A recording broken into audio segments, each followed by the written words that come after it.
శివాజీ గారిది ఇప్పుడు కాంట్రవర్సీ అవుతుంది కదా, సో దానివల్ల మీ మూవీకి ఏం ఇంపాక్ట్ అవుతుంది? అది తెలియదండి, నిన్ననే కదా సినిమా రిలీజ్ అయింది. అండ్ రెండోది సినిమాని సినిమాలాగా చూస్తారనే ఆ మెచ్యూరిటీ అయితే మన ఆడియన్స్లో ఉంది. లైక్ ఏంటంటే పర్సనల్గా ఒక 2-3 కమెంట్స్ ఆర్ మేబీ అది వేరేలా చూస్తారు, ఇది వేరేలా చూస్తారు. సో ఆ మెచ్యూరిటీ అయితే మన ఆడియన్స్లో ఉంది. అండ్ రెండోది సినిమా సబ్జెక్ట్ మ్యాటర్కి జడ్జ్ చేస్తారనేది అయితే 100% నాకు ఉన్న నమ్మకం.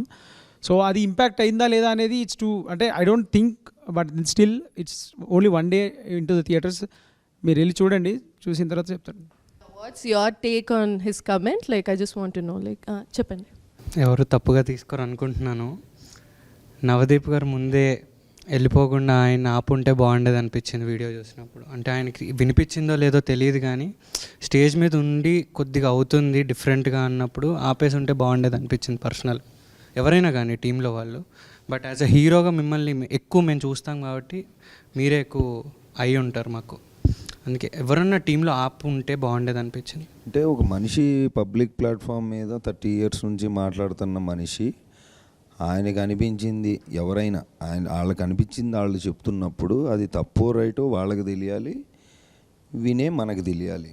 వాళ్ళ పర్స్పెక్టివ్ వాళ్ళకు ఉంటుంది, వినేవాడికి ఉంటుంది, అందరికీ ఉంటుంది. ఇప్పుడు నీ మాటని నువ్వు మాట్లాడుతుంటే నేను వెళ్ళి అడ్డు ఆపి నువ్వు తప్పు అని చెప్పడానికి నేనెవరిని? నీకు పర్సనల్గా నేనంటే ఇంట్రెస్టో లేదా మావాడు అనకపోవడం నాకు నచ్చలేదు అనే నీ ఎమోషన్ నేను అర్థం చేసుకోగలుగుతా. కానీ ఇప్పుడు క్లాస్లో ఉన్నావు నువ్వు, ఫర్ ఎగ్జాంపుల్ మీ టీచర్ ఏదో చెప్తుంటే ఒక పక్కన స్టూడెంట్ ఎవరో ఎక్కువగా మాట్లాడాడు, నువ్వు వెళ్ళి వాడిని ఆపుతావా? నువ్వు విని అసలు నీ పాయింట్ ఏంటో నువ్వు చూస్తావా అనేది ఉంటుంది కదా ఒకటి. ప్లస్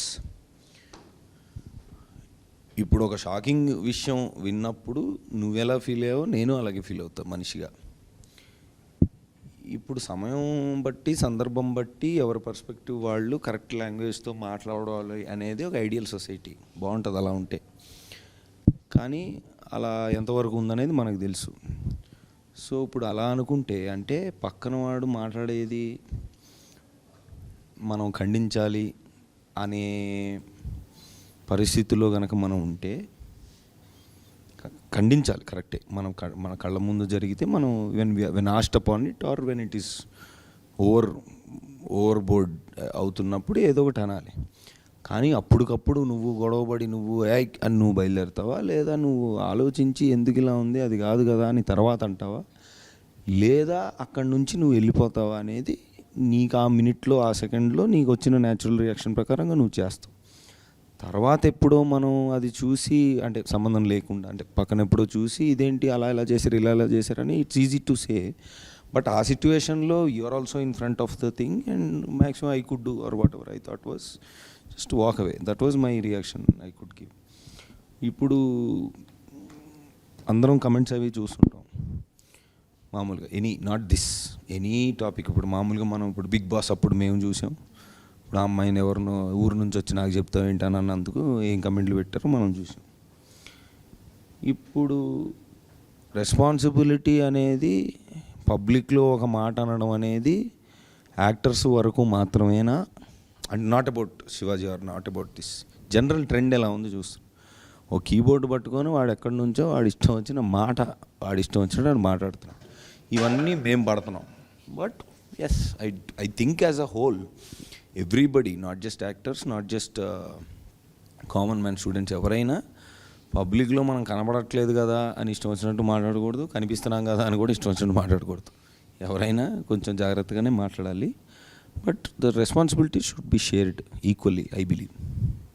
ఆయన అక్కడ ఆ మాట్లాడంటే కామన్ మ్యాన్ వెనకాల కెమెరా ముందు నుంచి విజిల్స్ చప్పట్లు కొట్టారు, మరి వాళ్ళని ఏం చేయాలి మరి?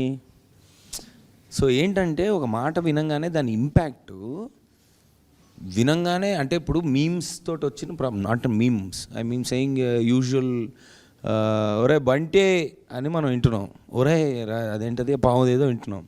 సో ఈ వైరాలిటీలో ఏమైపోయిందంటే ఒక మాట ఒక సరదాగా పదే మనం విన్నప్పుడు అది కామెడీయా సరదానా ఏంటనేది మనకు తెలియట్లే. ఇప్పుడు అది ఎందులో ఇప్పుడు అది ఎక్కడో స్టార్ట్ అయింది, సామాన్లు బాగుండాలని ఏదో స్టార్ట్ అయింది. ఇప్పుడు వాడు ఏం ఉద్దేశించి అన్నాడనేది మనకి తెలుసు.